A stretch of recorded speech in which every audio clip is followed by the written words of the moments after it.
Hello everybody, welcome back to the channel. Today we are doing the 1 week review of the Ozark Trail Dropout. Overall, I have enjoyed carrying this knife. The scales did not grab my pants as much as I thought that they would. There is no damage to my pockets as far as I've seen, further than they already had. This is good news. I fully expected it to pull on stuff way harder than it did, but it treated them quite well. The cosmetic issues didn't cause any problems. The centering, again, is just a cosmetic thing that bothers me slightly. I don't think I'll be returning this one anymore. After the amount of credibility, or not credibility, but the amount of attention that this knife got my channel, I don't think I could ever get rid of it. I've enjoyed this quite a bit more than I expected I would. I don't like the bug out because of how squishy it feels, but this thing doesn't squish anywhere near as much as the bug out does, which is why I believe I'd buy this over a bug out for $10 even. Maybe not. If it had better scales on the bug out, I'd buy that, but honestly, I'd still pick this over a regular bug out. I enjoyed this thing more than I've enjoyed bug outs. And I've carried a few. I didn't like them. So, yeah. That actually surprised me now that I think about it. I didn't expect to be saying that. Anyway, reverse flicking, nice and smooth. You can pull it out just fine. It does refuse to close sometimes, but that's mostly under the camera. It does this. Or you can bounce it closed and open, which is interesting.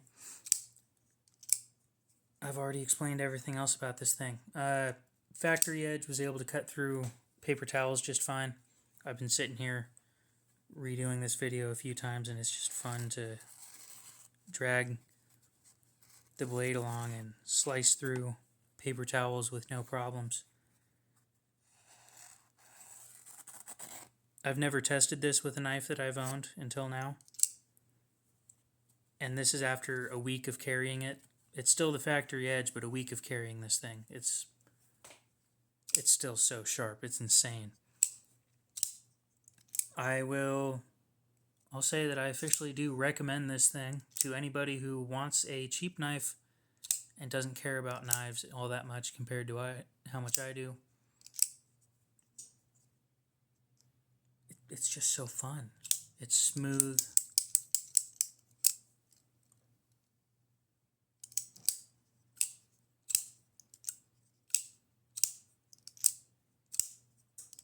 Yeah, it's just fun to play with. Aha, it did it again. Okay, so this is something that I wanted to bring up in the video. Every once in a while, it'll have lock rock because you'll close it or open it wrong, and the lock won't fully engage. You can see light in front of that lock. If you shake it, it'll go back into place. And I've only been able to replicate this 5 times total. 4 of those were in one day, and the last one was today. I wanted to bring it up, but it just never showed up again. It doesn't do it when you flick it out with the thumb stud. It only did it when you did this. Yeah, just like that. And you did it slow. But you can push it forward and then it doesn't do it anymore. Now, I haven't done any maintenance on this thing. I'd love to open it up, but other people have complained about the same thing that I'm about to bring up. This thing is Loctited shut. They really went to town with the Loctite. I wouldn't know how much because I haven't been able to take it apart. I don't have anything that I can heat up the screw with to get it out without causing damage to the scales. But overall, this thing's been a great experience. I hope that everybody can get one of these. For $10, everything that you're getting out of this thing is just to die for. Not literally. That is just not legal advice. Blah, blah, blah. All the other disclaimers that need to be out there. But yeah, I will leave a link to this in the description of the video.